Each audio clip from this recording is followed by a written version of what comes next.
cool. Yeah. So what's it like playing for her? You can be honest here. There's ups and downs. I would say there's times definitely where she's harder on me than anybody else. But I wouldn't have it any other way. There's times where I've literally been on the opposite end of the court, and she will run at me and scream and get in my face.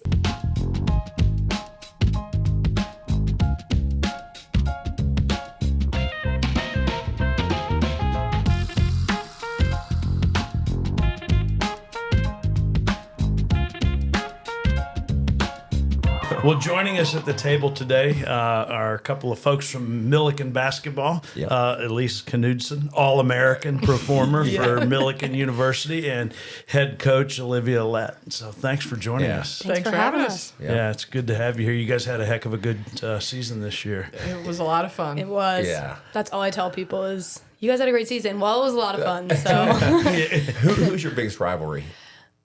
Ooh. I mean, Wesleyan always is. Yeah, Wesleyan, okay. But I would say after this year, it's probably, Augustana's up there now. Yeah. I would say. Right? Okay. Yeah, I feel like it's changed at different times. Like, this group has done a really good job of, like, truly taking it one game at a time. Okay. Like, I don't know that there's a ton of rivalry because every single game feels like a big game. You know, Carroll has been very good for the last couple of years. Mm-hmm. How about North Central? Or no? See, North Central is... Because we go there and it's like if we struggle, then it's like, okay, we got to take this game. That's where it's like hit or miss, I would say. Okay. North Central has been Elise's kryptonite. Yeah. Oh, I don't tend to play very well at North Central. Very well by your standards. By everybody else's, it's probably awesome. We had a little bit of she had a rough time last year, and then this year we had a rough first half. Same, and then the second half we got back to being Elyse. Yeah, when she's leaving the bench to pursue me and is pointing me out and Not it's like, good. you need to, not good. Even All-Americans need that. Even Right? All-Americans, that's right. Yeah. They always, growing up, my dad used to always say, when you need to worry is when the coach stops coming after you. He stops talking to that you, game we went through the emotional roller coaster. First it was the yell, and then it was not yelling. It was, it's okay. You're going to be okay. Yeah. So we went through the ups and downs. Well, speaking of Elyse, what's her, what are her biggest talents on the floor? The thing that I've told people recently is just with that Jostens award, like it really exemplifies who she is. You know, everybody sees the on the court stuff, and they see the scoring especially. Sure. So if you just talk about the basketball statistical side, like what she can do with the ball in terms of just breaking down defenses and the assists, that's the part that's so underrated from a statistical standpoint. Gotcha. Okay.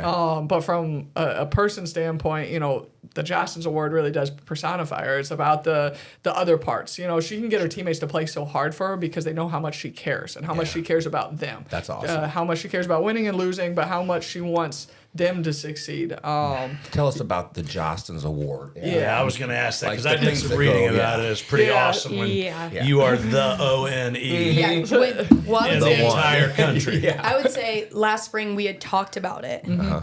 Kennedy Schoenfeld from Hope, they won the national championship last year, and she won the award. And she had pulled it up on her TV in the office and was like, we're going to strive to win this. And looking at the people who had won previously, I was like, okay, this is a tough task. I'm just had my first full season. So, and then we kind of just figured everything out to... Yeah, it's one of those ones that, like, people don't realize how big it is until they've seen it. You know, the trophy itself weighs 65 pounds. Is that right? So it's massive. Well, for the folks who will be watching and listening, if I'm correct, they give one out to a male athlete and student and a female student athlete across the country. Yes. And it's for performance in your case, on the court, in the classroom, and in the community, correct? Yes, and you have to mark it. You have to get all three boxes, and especially on the women's side, the community service part of it is a big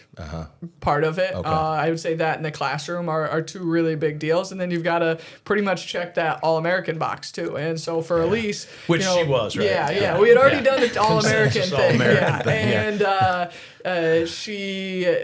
that was the big thing with going into this season was talking about the community service part about it and making sure that was something that she wanted to, because some people are like, that's not my thing. I want to do other things.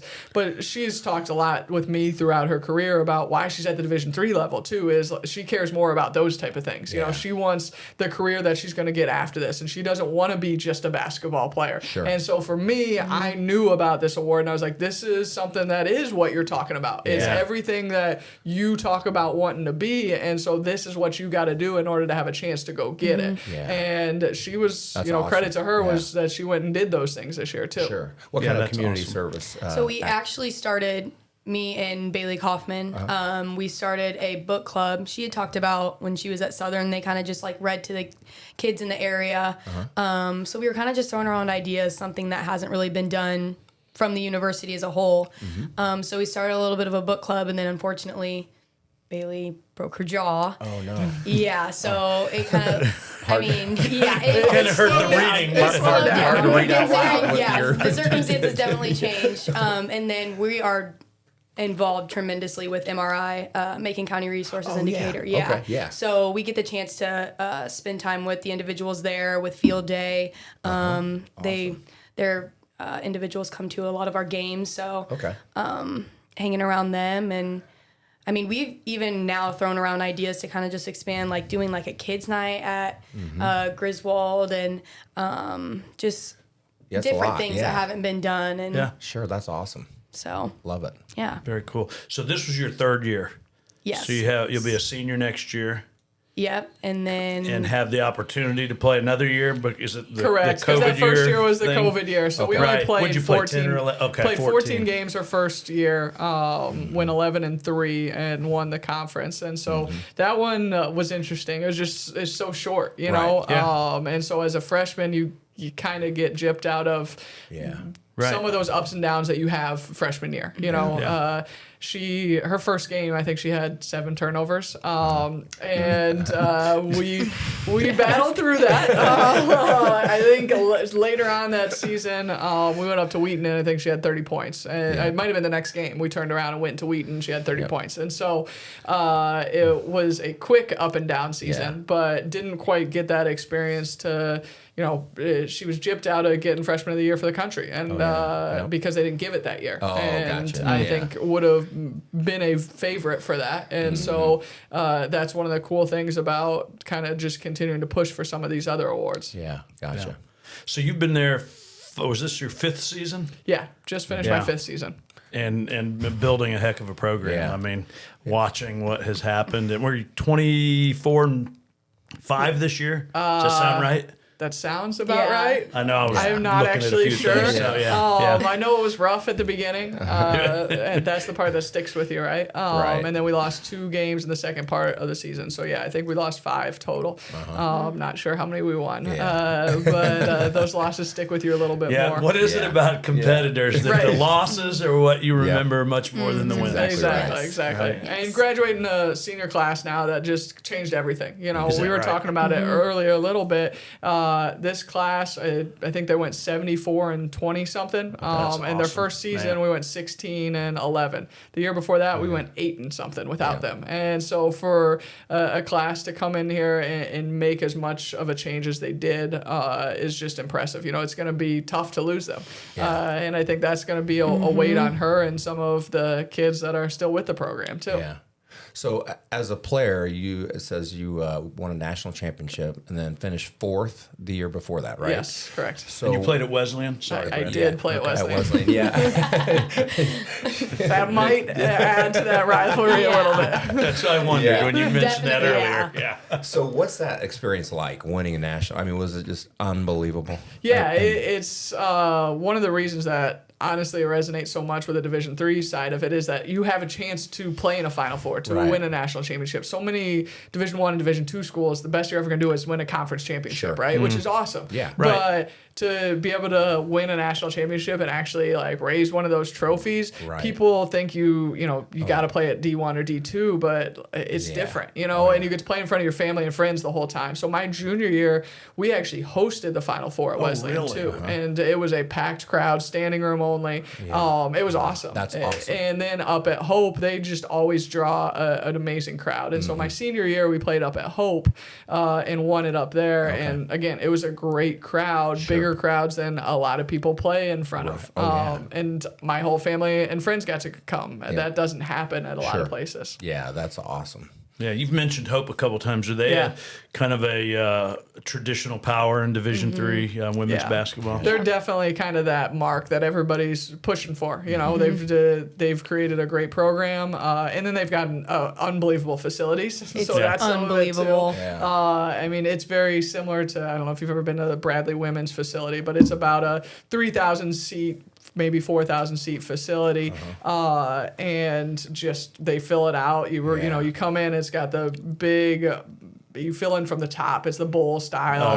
Jumbotron. Yeah. And at our Sweet 16 game last year, there was 3,300 fans. Wow. So that's pretty cool. People think Division III doesn't, play in front of big crowds. And you played them at their my place? senior year, no, we actually played George Fox in the national championship. Okay.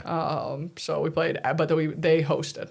Gotcha. So the Division III Final Four moves sites, and so it just so happened that Wesleyan was hosting the year that we played in the Final Four. Gotcha. I see. Okay. Anybody that you played against or with that is coaching at another D3 program that you guys run into from time to time, or at all? I've got a teammate that's an assistant coach up at the University of Chicago. I don't know that I've got a ton In Division III. that we've talked about. Yeah. A lot of different connections. My former teammate from Southern was the coach at Quincy, and she just got the Drury job this year. Okay. And so we've scrimmaged them the last couple of years, which has been good for us preseason to be able to scrimmage against them. And so just little coaching tree things like that where we've got some connections. Miranda Fox actually just got a GA position over at Western Illinois this year. Okay. So that'll be a nice little connection to have over there too. So your coaching career, can you give us a little bit of history? Yeah, so once I graduated, I went and played overseas for a year, came back and was at Wesleyan as a graduate assistant, essentially, for 3 years. Then went up to the University of Chicago and was a full-time assistant up there. We went to the NCAA tournament twice, lost in the second round both times, won, I think, 2 UAA championships, which was the conference that we were in there, and then came to Millikin and have been here for 5 years. Yeah. So Gotcha. That's great. bounced around a little bit, not too much though. No. I seem to like Illinois. And you played high school ball at Pana? Is that correct. okay? Yes. Yep. Yeah. Cool. Yeah. So what's it like playing for her? You can be honest. There's ups and downs. I would say there's times definitely where she's harder on me than anybody else.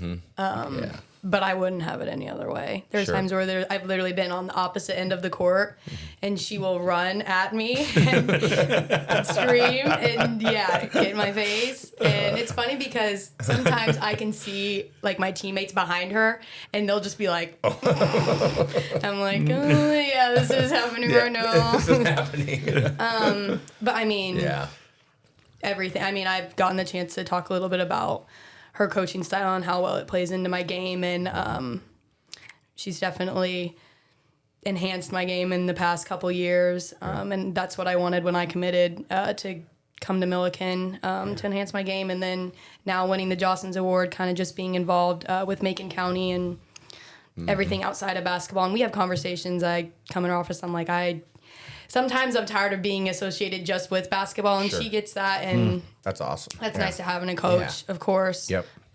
So. What other schools were you looking at? Between Millikin and 2 or 3 other schools? So I didn't even think about really playing basketball. I wanted to play softball. Wow. Yeah.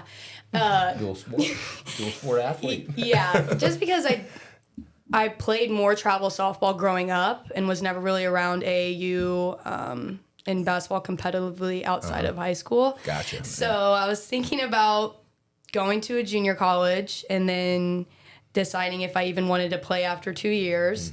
But I had been in contact with her since my freshman year of high school. I think sophomore. But Sophomore, yeah. Wow. And she just stayed in touch a lot more than any other coaches. Coaches then started reaching out after, I would say, the end of my junior high school basketball season and then beginning into senior. But I mean, ICC, Lincoln Land, it was a lot more junior colleges than it was like Division III. Sure. Okay. Just because I didn't seem super interested in playing basketball at the time. So my options were limited. And then I just found myself... She was unique too. She didn't play a lot of AAU, which I loved. If you look at a lot of our roster, a lot of the kids weren't heavy AAU people, and they were very, very committed to what they were doing at their high school teams and going to all of those things. I tell people all the time, if Elyse could have played at Tolono Unity for another 4 years, she would have. That would have been her choice. And I got lucky. I saw her. I went to go see Abby Ratch play, Springfield High girl, and Elyse. I don't even know that she played on that team permanently, but occasionally I think that was like the them. second tournament I'd filled in for. Yeah, and she just broke the press by herself, and then just would give the ball up and let other people go do things. Wow. And so I was recruiting her to begin with just as a point guard.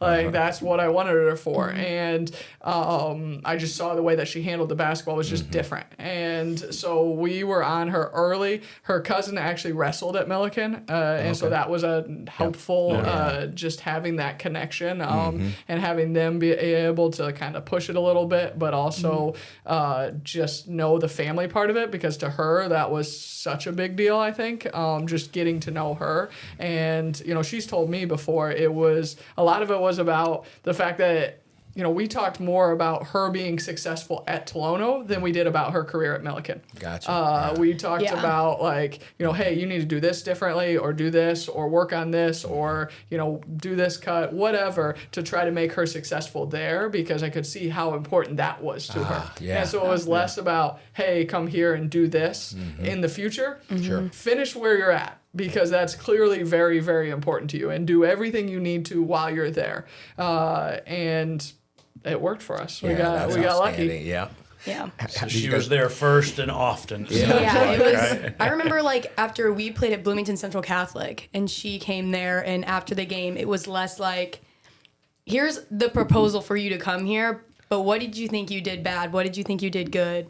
That kind of thing. And I think that's kind of what sold it for me through the whole recruiting process. Yeah. And how'd you guys do? Did you ever make a run at state? Or no, we actually my freshman year we posted a better record my sophomore and junior year, but then my senior year we won a regional championship for the first time since 2007. Oh, okay. But we were very small. I was playing probably the 1, 2, 3, 4, 5 position at different times, kind of just everywhere. Yeah. Have you ever seen that clip where Magic Johnson, his rookie year, in the championship? And Kareem went down, he and played center. He played center and ran the one at different times and did everything. That was Elyse in high school. Yeah, I love it. And you were a softball player, huh?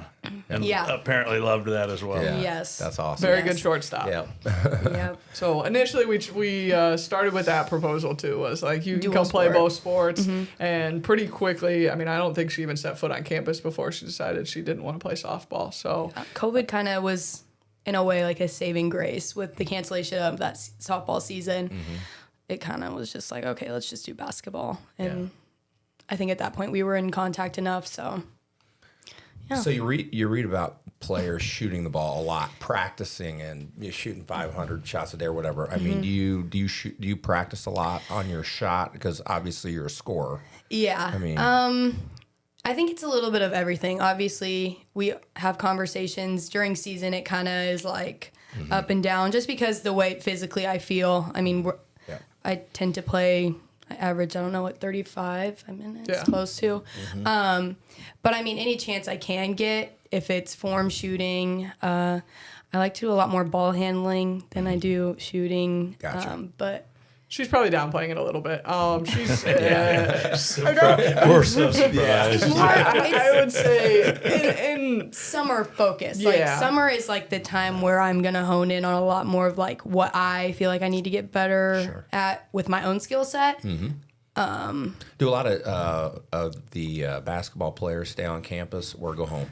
Most of them go home. Yeah, and okay. so they're actually staying on campus this summer, and we'll have a few more around. But the good thing is we recruit locally. Okay. And so we've always had enough to be able to play at least once a week. Okay, cool. And, sometimes it takes a couple other college kids that are from the area to fill it out.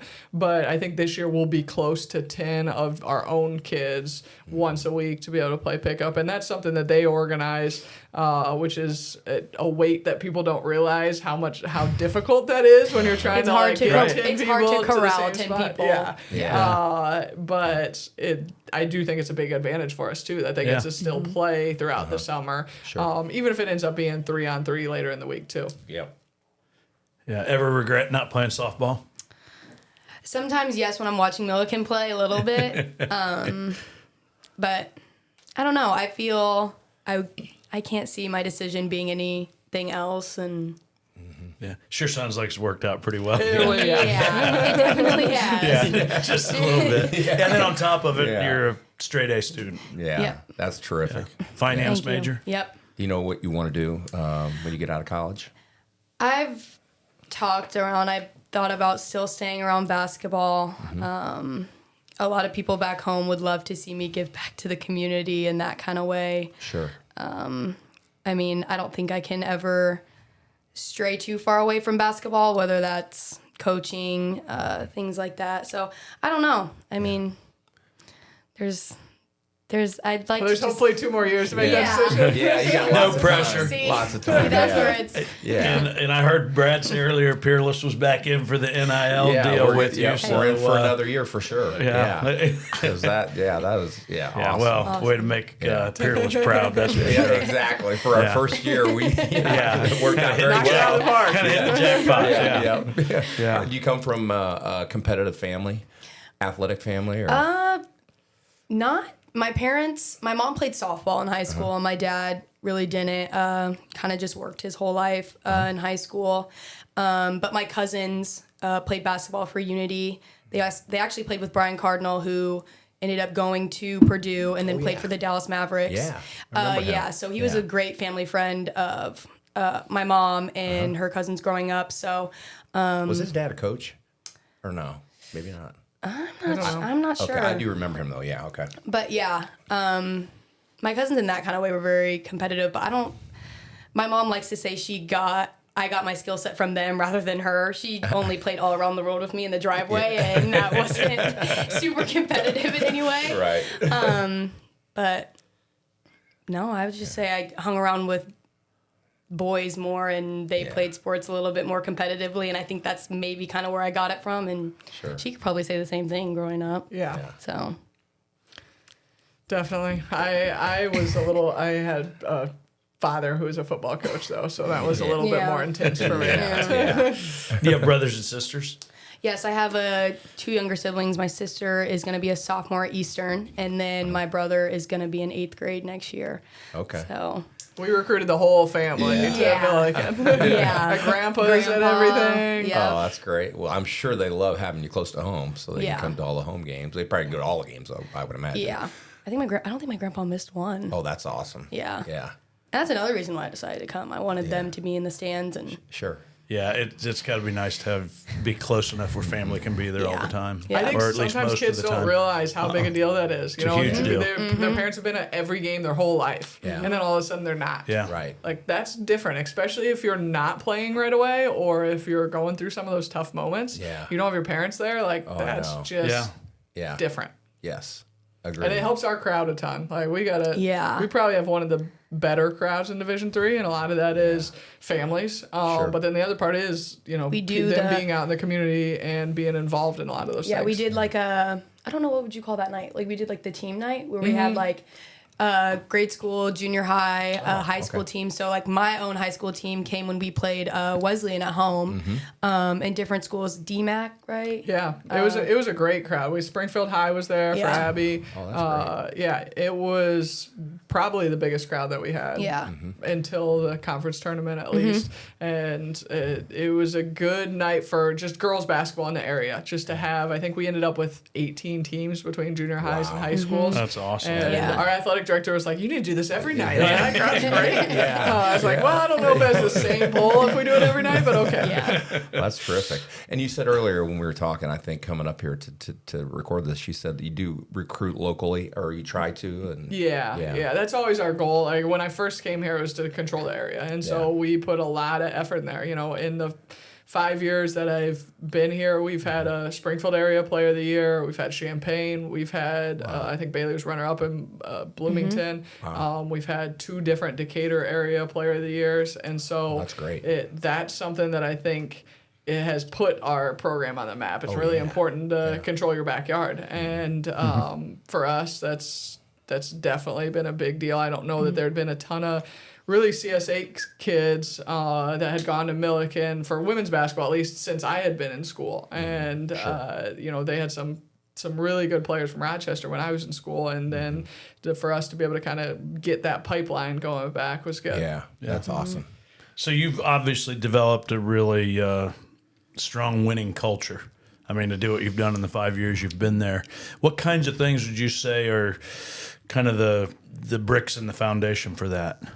You know, I think a big thing that we've talked about this spring is always trying to grow, right? And so we talk about being greater than 94, and that means everything off the court too. Court's 94 feet, and so we want to be more than just what you see out there. And everything that you do off the court is really what adds to who we are as a team on the court. And so for us, it's about, you know, continuing to find those places where you're uncomfortable, right? And because that's where you're going to grow, and being comfortable with being uncomfortable. And I think this year, you know, in the spring, we've talked about just the fact that we kind of got to get back to really wanting to grow and wanting to push ourselves. And we've done that with leadership and in really trying to make sure that Elyse still grows going into next year, whether that's as a person, as a player. If she grows as a person, it's going to help her grow as a player. And this past year, we felt a little bit like we were kind of trying to hold on to something, right? Because the year before, we had made the Sweet 16.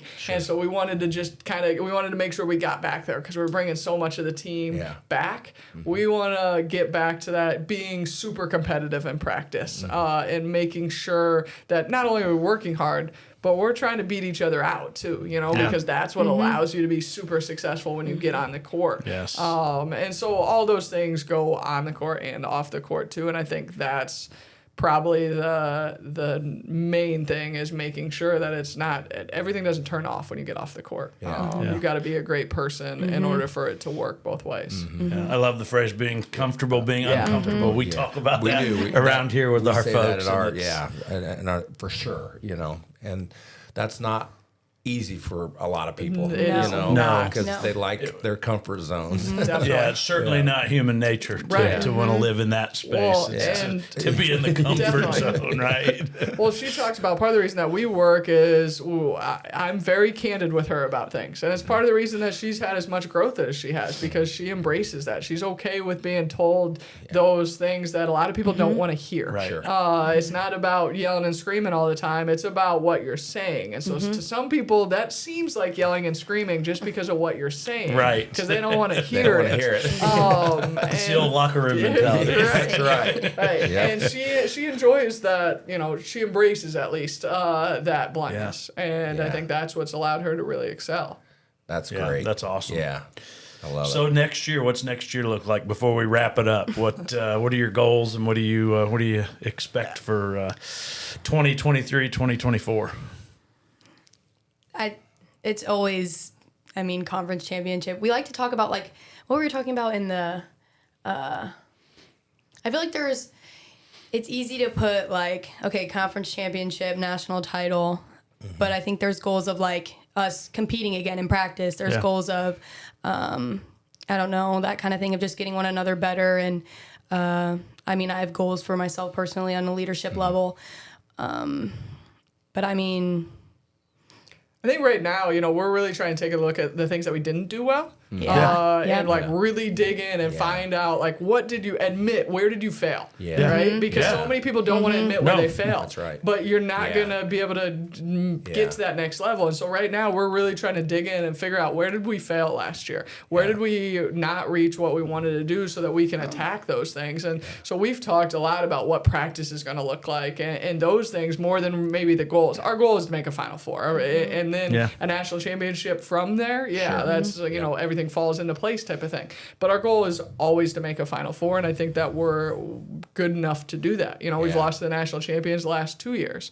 But the things that we're talking about on a daily basis are more, okay, right now it's where did we fail? Where can we focus to make sure that we are really getting better, both as individuals and as a team. That's another big thing, is you've got to be able to say, I failed here, not just we failed here. Because when people hear we, they think you're talking about them, not that you're not including yourself in that. And so as leaders, we got to say, I failed here. This is where I messed up. And that's a big thing that the leaders are trying to attack this summer, is where did I mess up? Where can I get better? Because we gotta coach to the top, and we gotta get everybody up to where the top is, not coach to where the middle is. Yeah, I love that. Similar, because we work on our weaknesses all the time and very rarely celebrate our wins. That's not always good either, but that's just our mentality, right? Yeah. And I love what you're saying about competing with each other in practice every day. Because when practice is more difficult, it becomes they're more difficult than the games when you compete like that, right? I've never been a basketball player, but my experience of playing other sports is when practice is really tough, the games become a lot easier. Well, and certainly you're competing in the classroom. What was the ballpark cumulative GPA for the team, which is super impressive? Fall was 3.71, so I'm guessing we'll be somewhere in the 3.6s or 3.7s when this semester ends. Last year we were at 3.68, I think. So we've been in the top 25 the last 2 years, and 2 years ago we were in the top 10 for the country. That's terrific. That is really congratulations something on that. Thank you. For sure. It's a bunch of phenomenal women, and I think that's something that will put our program on another level too, right? Because as a parent, why wouldn't you want your kids to go somewhere where they're excelling academically, and you can point to some of these jobs that they're getting to? We had 2 seniors that had job offers before the season ever started. Wow, that's true. So that's pretty awesome. That's going to be a big deal as we continue to move forward too, is using that alumni base to help with getting jobs and to talk about jobs too. That's something in the last year that we've really grown in as a program, is trying to just make some of those connections for conversations, right? It doesn't always have to. I would say taking initiative. I've seen a lot of of my teammates take initiative on these kind of things outside of basketball, which is really important. That's great. The kids that excel in our program first are the ones that already know how to take initiative. And kids that graduate from our program, by the time they've been through it for 4 years, they understand what it takes to just get a job done, right? It doesn't matter whose job it is. You just have to, the job has to get done. So you have got to figure out how to do that. And so by the time they've been through 4 years, I can pretty comfortably say everybody knows how to take initiative. And they're going to be a great hire for anybody.